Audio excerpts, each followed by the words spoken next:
Avenfield और अल Azizia reference में नवाज शरीफ को इश्तिहारी करार देने की कार्रवाई का आगाज। इस्लामाबाद हाई कोर्ट ने अखबारात में तलबी के इश्तिहार जारी करने का हुक्म दे दिया। लीगी कायद को इश्तिहार जारी होने के 30 दिन के अंदर पेश होने का हुक्म।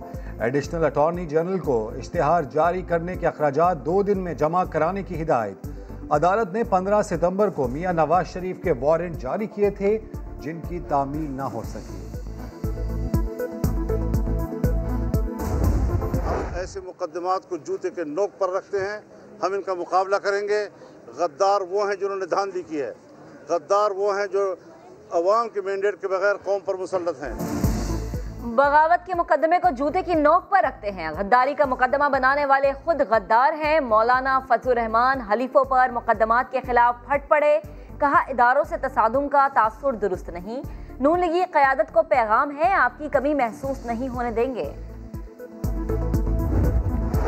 साबिक वज़ीर आज़म का मौजूदा वज़ीर आज़म पर मुकदमा दर्ज कराने का ऐलान। शाहिद खाकान अब्बासी कहते हैं, पूरा मुल्क रो रहा है, मोदी हंस रहा है। बताएं हुब्बुल वतनी का सर्टिफिकेट कहां से मिलता है। गद्दार वो होते हैं जो कश्मीर का सौदा करते हैं। गद्दार वो होते हैं जो कश्मीर का सौदा करते हैं। गद्दार वो होते हैं जो मुल्क की मईशत तबाह करते हैं।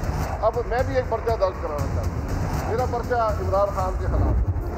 क़यादत पर बगावत का मुकदमा किसके कहने पर दर्ज हुआ। नवाज शरीफ और मरियम नवाज के तर्जुमान मोहम्मद जुबैर शाहदरा थाने पहुंच गए। SHO पर सवालात की बौछार कर दी। क्या वजीर आजम या वजीर आला के कहने पर मुकदमा हुआ। मोहम्मद जुबैर का सवाल। दरख्वास्त शहरी ने दी, कानून के मुताबिक कार्रवाई होगी। SHO का जवाब। मोहम्मद जुबैर कहते हैं, हमें मुकदमात से कोई खौफ नहीं।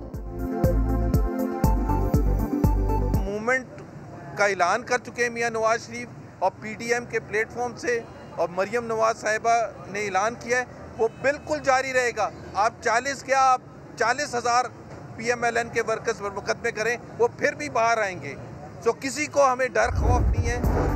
ऑपोजिशन करप्शन छुपाने के लिए इदारों की साख दाव पर ना लगाए। शिबली फराज का सियासी हरीफों को मशवरा। कहा, इदारों की साख दाव पर लगाएंगे तो अवाम गुस्से में आएंगे। एक बार फिर कह दिया कि बगावत के मुकदमे से हुकूमत का कोई ताल्लुक नहीं। इस मुल्क में कोई भी उठ के तो जाके FIR कर सकता है, किसी के खिलाफ कर सकता है। हुकूमत इस मामले में नहीं है। मुल्क के इदारों को दाव पे लगाना चाहते हैं तो हम उसको बिल्कुल एक्सेप्ट नहीं करेंगे। कराची के जजीरों पर शहर आबाद करने पर सिंध और विफाक आमने सामने। पीपल्स पार्टी ने सदारती ऑर्डिनेंस की मनसूखी के लिए करारदाद कौमी असम्बली में जमा करा दी। सिंध हुकूमत ने जजीरे पर तरक्याती काम का इजाजतनामा भी वापस ले लिया। विफाकी वजीर इत्तलात शिबली फराज कहते हैं, सिंध हुकूमत खुद काम करती है, ना दूसरों को करने देती है।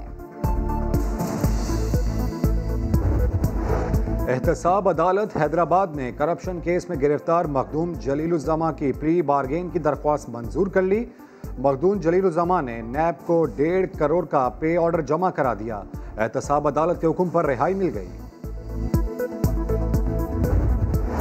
इक़्तिसादी राबता कमेटी ने यूटिलिटी स्टोर्स पर चीनी, चावल, आटा और दालें महंगी करने की तजवीज़ मुस्तरद कर दी। ओगरा की मुखालिफत के बावजूद नए CNG स्टेशंस को लाइसेंसेस जारी करने की मंजूरी।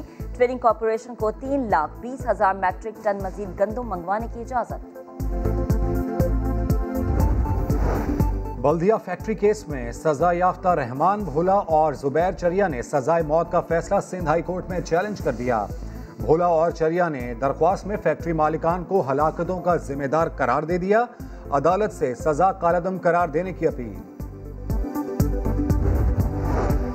कराची में बच्चे भी स्ट्रीट क्राइम्स करने लगे। नॉर्थ कराची में कम उम्र बच्चों ने 2 शहरियों को लूट लिया। असलहा लहराते रहे, शहरी पर तशद्दुद भी किया।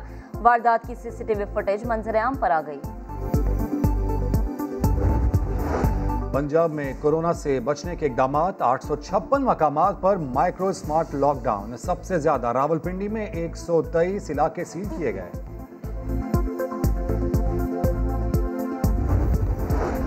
और साबिक ऑस्ट्रेलियाई क्रिकेटर और कोच डीन जोन्स की आखिरी रसूमात मेलबर्न क्रिकेट ग्राउंड में अदा कर दी गई। मैयत गाड़ी पर डीन जोन्स के टेस्ट कैप का नंबर 324 दर्ज था। कोरोना के बायस घर वालों समेत सिर्फ 10 अफराद ने शिरकत की। डीन जोन्स 24 सितंबर को मुंबई में इंतकाल कर गए थे।